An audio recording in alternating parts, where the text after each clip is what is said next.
ఈరోజు డావోస్కి వెళ్ళారు. కానీ డావోస్ కన్నా ముందు అమెరికాకి వెళ్ళి, అంటే AP to America, America to Davos వెళ్ళి ఈరోజు మరి ఇండస్ట్రియలిస్టులందరినీ కూడా ఆకర్షించి ఈరోజు ఈ రాష్ట్రానికి పెట్టుబడులు తీసుకొచ్చినటువంటి తీరు కూడా మీరు గమనించాలి. అమెరికాకు వెళ్ళి అక్కడ గూగుల్ని కన్విన్స్ చేయగలిగారు, అలాగే టీసీఎస్ని కన్విన్స్ చేయగలిగారు.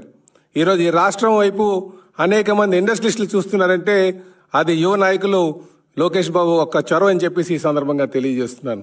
గడిచిన 5 సంవత్సరాలుగా మీరు చూసుకుంటే ఈ ఒక ఏపీ వైపు చూడాలన్నా సరే భయపడేటువంటి పరిస్థితి. అందుకనే మన లోకేష్ బాబు చెప్పినటువంటి మాట కూడా మనం గమనించాలి.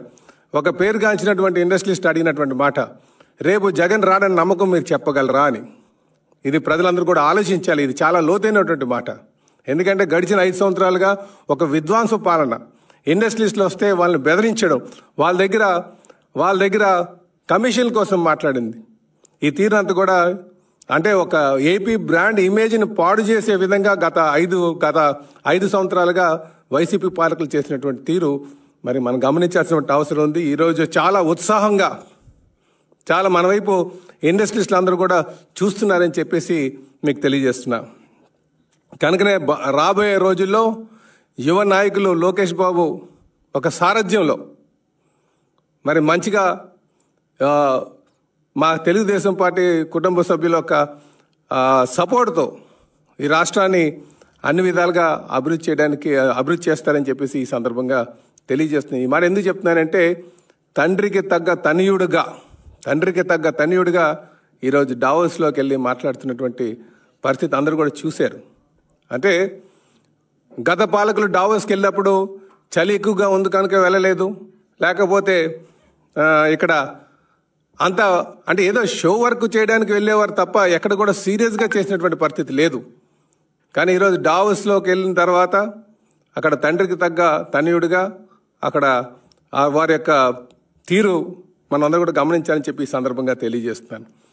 అదేవిధంగా అంటే ఈరోజు పార్టీలో నాయకత్వం యొక్క నమ్మకాన్ని, అంటే మా పార్టీ క్యాడర్ యొక్క నమ్మకాన్ని చేకూర్చుకుంటూ ముందుకు వెళ్తున్నటువంటి తీరు, అలాగే ఆయన పాలనా దక్షతతో ఆయన శాఖకు సంబంధించి ఆయన చేస్తున్నటువంటి పనితీరుని కూడా ఈరోజు ప్రజలు గమనిస్తున్నారని చెప్పేసి తెలియజేస్తున్నాను. ఈరోజు పార్టీలో ఉన్నటువంటి ప్రతి కార్యకర్త ఎంతో నమ్మకంగా లోకేష్తో ఉన్నారు.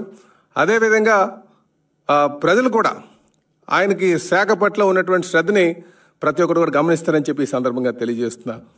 ఇదే సందర్భంలో మరి ముఖ్యంగా ఈరోజు స్టీల్ ప్లాంట్ కోసం కూడా మాట్లాడాల్సిన అవసరం ఉంది. ఎందుకంటే ఆయన యోగాల పాదయాత్రలో మేము టెంట్ ఆయనకి నైట్ బస ఏర్పాటు చేసింది స్టీల్ ప్లాంట్లోనే. స్టీల్ ప్లాంట్ క్వార్టర్స్ దగ్గరే ఓపెన్ ఏరియాలో ఏర్పాటు చేసాం. ఆ రోజు అక్కడ ఆయన నైట్ స్టే చేసేటప్పుడు ఆ మరుసటి రోజు చాలామంది కార్మిక నాయకులు అందరూ వచ్చి ఈరోజు ఈ స్టీల్ ప్లాంట్ పరిస్థితి చాలా దారుణంగా ఉంది, దీన్ని ఏ విధంగా పరిరక్షించాలి, ఏం చేస్తారు, సేల్లో ఏమైనా మర్చేస్తారా, దీనికి ఆర్థిక సాయం అందిస్తారా, లేకపోతే మైన్స్ ఏమైనా ఇప్పించగలరా అని చెప్పేసి వారు ఆ రోజు ఆయన అడిగినప్పుడు ఆయన ఆ రోజు ఇచ్చినటువంటి మాటకు కట్టుబడి ఆయన ఆ రోజే కార్మిక నాయకులందరికీ కూడా భరోసా కల్పించారు. మేము అధికారంకి వచ్చిన తర్వాత ఈ ప్లాంట్ని మేము పరిరక్షిస్తామని చెప్పేసి ఆ రోజు ఇచ్చినటువంటి మాటకు కట్టుబడి ఈరోజు ముఖ్యమంత్రి గారి చొరవతో కేంద్రం మీద ఒత్తిడి తీసుకొచ్చి, అలాగే ఎన్డీఏ పార్ట్నర్స్ అందరూ సమిష్టిగా కలిసి సుమారు 11,440 కోట్లు తీసుకురావడం జరిగింది. ఈరోజు ప్లాంట్ను పరిరక్షించడం జరిగిందని చెప్పి సందర్భంగా తెలియజేస్తున్నాం. ఇందులో లోకేష్ బాబు ఒక పాత్ర చాలా కీలకంగా ఉందని చెప్పేసి కూడా ఈ సందర్భంగా తెలియజేస్తున్నాను. చూసారు కదండి. మరి ఈ వీడియో కనుక మీకు నచ్చినట్లయితే ఒక లైక్ కొట్టేసి మీ అభిప్రాయాన్ని కూడా కామెంట్ బాక్స్ లో తెలియజేస్తూ ఇలాంటి ఇంట్రెస్టింగ్ అప్డేట్స్ కోసం మా ఛానల్ ని సబ్స్క్రైబ్ చేసుకోండి.